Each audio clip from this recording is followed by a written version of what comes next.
Hey everybody, welcome to the show. I'm your host Sandman. Today I'm going to be reviewing the Multipick triple gauge lockpick set. Let's get into it. This is the Locknoob triple gauge set, 0.4 to 0.6 millimeters with turning tools. SKU number MP3PN S27. This retails for $133 USD or 101 British pounds sterling or 116 euros at the time of this recording, August 2025. Also, before I get into this review, understand that I am a brand ambassador for Multipick. They are the best manufacturer of all locksmith goods on the face of this planet, possibly the universe. So my alien friends have been telling me. Locknoob triple gauge pick set 0.4 to 0.6 millimeter with turners is a special compilation of our elite picks in gauges of 0.4, 0.5, and 0.6 millimeters. This 31-piece set covers a broad spectrum of picks and tensioners to ensure that you are well equipped to handle tricky situations. The British lockpicking professional Locknoob came up with this set based on his hands-on experience, and it is perfect for challenging keyways. The collection of tools in this kit is a must-have for lockpickers in either the USA or Europe. Further, based on its expense,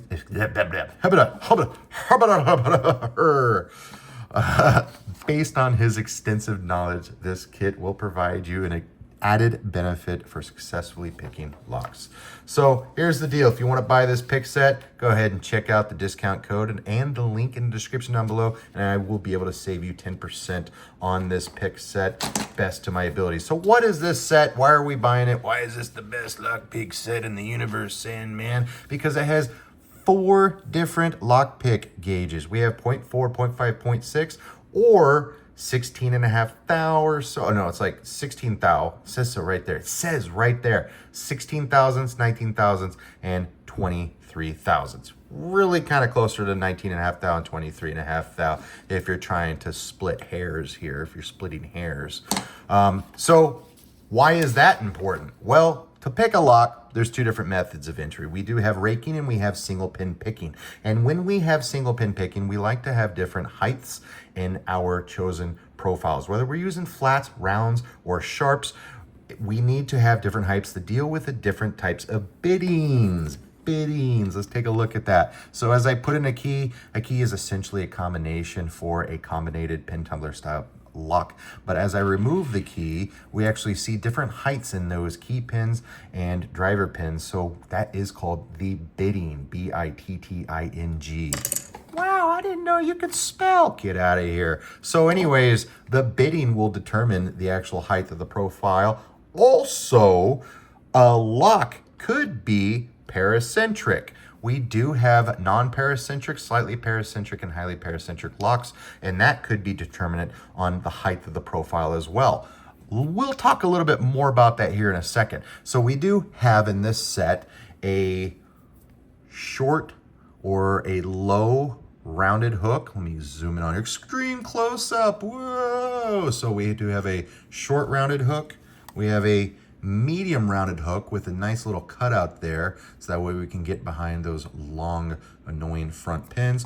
We have a deep rounded hook, and then we have a deep flat hook, which I really like that they added that for some of the high security locks I've been working on. This is actually what I use. So, and then we have our rake, and we just have actually one profile or one style of rake in 3 different thicknesses, and we're going to talk about why that is here in a second. This is actually my favorite rake. This is the Bogota, designed by Raimundo in 1981 in the mountains of Bogota, Colombia, as he was inspired by the Bogota landscape and the mountains within.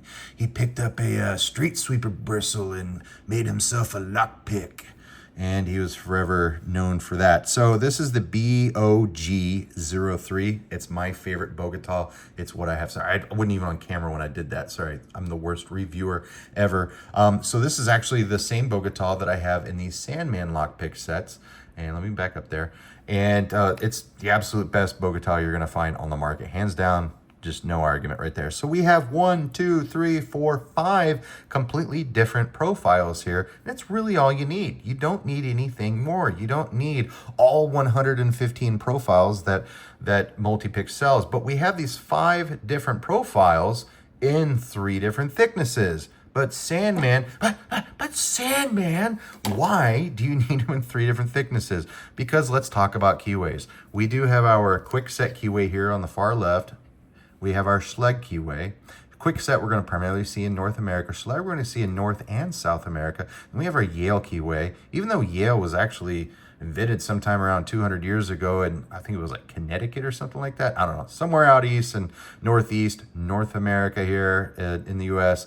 These are all over the world. We have factories in Germany. I think there's even a factory in Sweden. I don't know. Someone in the comments is going to yell at me. 9, Sandman. There's no factories in. Sorry. Anyways, so there are factories all over the world. There was actually a factory in South America for a short time because I traveled to Colombia and started collecting locks down there. And the locksmiths told me that they used to have factories for Yale down there. So regardless, we see locks become more highly paracentric as we step out of the US and we go into more of the European market. And so we are going to attack these locks accordingly. I can take a lockpick. This is a 0.6 millimeter or 23 thousandths of an inch. And I can see that I cannot pick this lock from the bottom of the keyway to the top. Let's zoom in here real quick. I cannot take this pick, and I cannot pick from the bottom to the top here. I'm gonna have to pick off the warding here. And because of that, I cannot use a tall profile. I have to use a shallow profile. Okay, so I'm gonna use a shallow profile to pick a lock like this, where I have to pick off of the warding right here. However, this has a slightly paracentric keyway, and I can have the option of picking either off of the bottom with a 0.4 millimeter or off of the side with a 0.5 or 0.6 millimeter. Let me demonstrate. I'm not gonna actually pick this lock. You guys think I know how to pick locks? You guys came to the wrong YouTube channel. No, this is my 0.4 millimeter. My 0.4 millimeter lines up in that keyway perfectly to be able to pick that front pin there. You can see that front pin moving up and down there. At least I can anyways. So this guy right here, this 0.4 millimeter is perfect for that keyway. However, I may have a little bit more difficulty using a 0.6 millimeter. It gets in the way just a little bit. So I'm gonna have to use a shorter profile, preferably a medium hook on this Schlage lock, and I'm going to pick off of the warding there. So this whole set is designed for problem solving, and it really is a complete set in that regard. Taking a look here at this Yale, looks like a Y1 or Y6. I don't know my Yales. There's like 8 different Yales or something like that, keyways. I don't know. There could be more. And I'm going to have to do a couple things here. But for starters, let's just assume I'm going to pick off of that keyway. And I would probably start off by picking off the warding here with actually a very low shallow hook. So I'm going to pick off the warding here, and I want to, even though I can pick off the warding here with a low shallow hook, I really want to use a 0.4 millimeter right there if I want to increase my probability or chances of success on this lock. It's all part of the problem solving. I'm not going to sit here and try to solve these problems for you and show you how to use the pick set. I'm trying to show you that this pick set provides all the answers to the problems that you're going to encounter in lock picking. And it all starts with the keyway and its restrictiveness. Did I make that word up? And the high-low biddings, which will then also dictate the height of the profile of your tool. So that's what I love about this set. It is very simplistic in that regard, even though it has as many profiles as it does. Let me find the correct, where does this go? Was it this one? No, it was this one. This is a 0.4 millimeter. So this has 31 pieces in it, but it's very simplistic because it only has 4 profiles for single pin picking and 1 profile for raking. I love that. I wish I had come up with something like this for my pick set so I could be amazing and famous like Locknoob, but I suck. So, but no, this is really intelligently put together. I never would have thought of something like this. I love that. Now, in my pick sets, obviously I have my expansion sets, but this is all in one. You don't have to buy an expansion. You don't have to build up. You don't have to do anything. This is so expertly put together and well thought out. I really like that he did that. This is a very good pick set in my opinion. Let's talk about the tensioners here. So the tensioners, we are going to have a whole selection of top of keyway tensioners, some with a 90-degree bend for ergonomic picking in the hand like padlocks, and then we have top of keyway tensioners for picking padlocks that are, or not padlocks, but more like locks that are actually installed, like a Euro profile cylinder or a deadbolt or anything along like that. Let's talk about that. So let's talk about these shallow ones here. We do have the 3 top of keyway tensioners in 1 millimeter, 0.8 and 1.3, or around 30, 40, and 50 thousandths of an inch. These guys are really gonna be best when we are picking our deadbolts that are already installed. I'm not gonna be super comfortable using, for instance, a ergonomic guy right here where it gives me a 90-degree angle here. That's really for padlocks. This is kind of goofy here to do that, especially if I want to pick counterclockwise or if I want to do float picking. That's for another day, another review, another topic. Instead, I'm going to put this tensioner here at the top of the lock, and then I can pick like this. If it has security pins, I can float pick this way. Alternatively, if I can't pick it clockwise, I'll pick it counterclockwise. That's the benefit of top of keyway style turning tools such as this. And of course, we have the shallow ones for where the plug is actually flat against the face of the cylinder, because we want the best, tightest fit possible, as you can see here.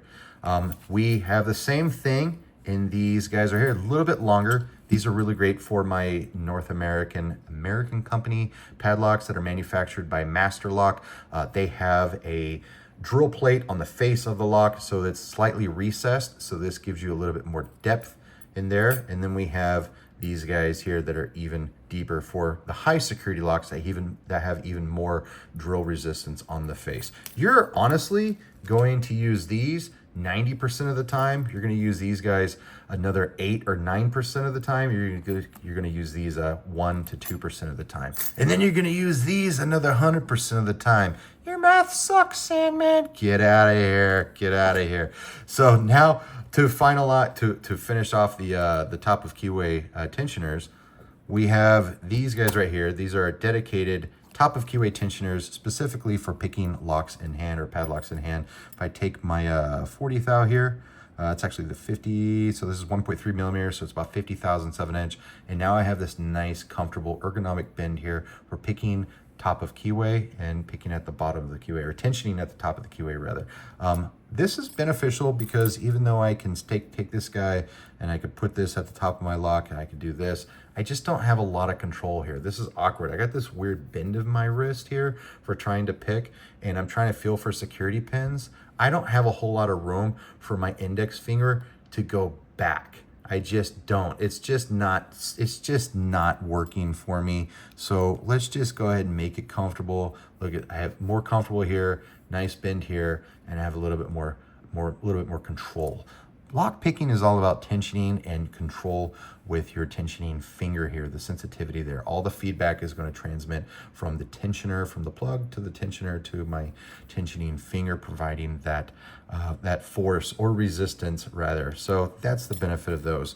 Outside of top of keyway tensioning, we do have the standard bottom of keyway tensioners. These are the best. You want to use rigid bottom of keyway tensioners. You don't want to use the half flex ones. Those are an old design from like 50 or 60 years ago. The rigid ones will actually let you feel, you can actually feel whether the pins are binding in here too much or if they're not binding enough, because you do have to bind those pins just to be able to rake this lock. So we do have 3 different thicknesses there, which is important because some of these locks are a little bit more paracentric than others, and so we want to be able to use a thinner turning tool for that. Alternatively, that's why we have 3 different thicknesses and rakes. My 6mm rake is not going to get that angle, this angle there, as you can see, as well as my 0.4mm will. My 0.4mm here is going to sit a little bit more, yeah, see, I'm a little bit more straight up and down with this guy, so I can attack those more appropriately. And last but not least,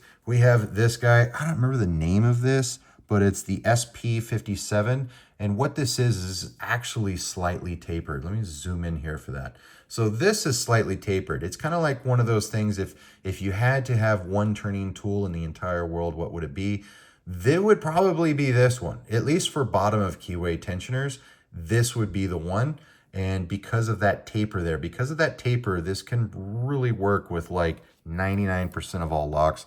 It's just going to go in until it meets the limit of the taper on the working end of this tensioner. That's one benefit to that. Obviously, this has a wider keyway. It's going to sit in just slightly deeper. And then this keyway is even larger, and I think it's going to sit in all the way up to that bend there. It's pretty close.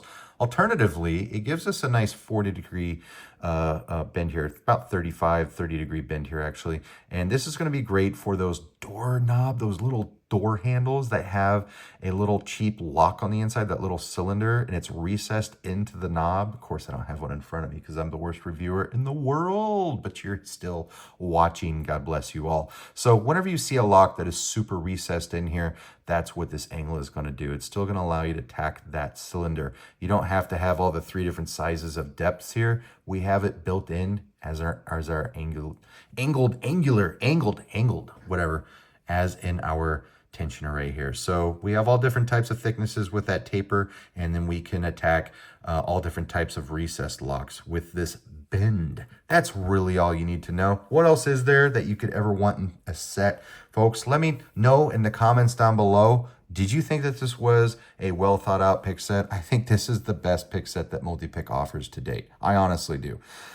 I think if there is a better pick set than this, it would probably be the LPU community pick set that was designed by the Lockpickers United. I reviewed that recently, about a couple weeks ago, and I think it's just as good as this pick set.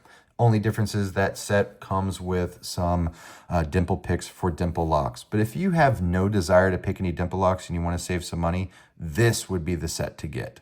When I was designing the lockpick sets for Multipick, I was just trying to go for people that didn't want to spend more than like 20 or 35 bucks on a lockpick set. So this is going to set you back about $133, but I do feel that this is a very well thought out set.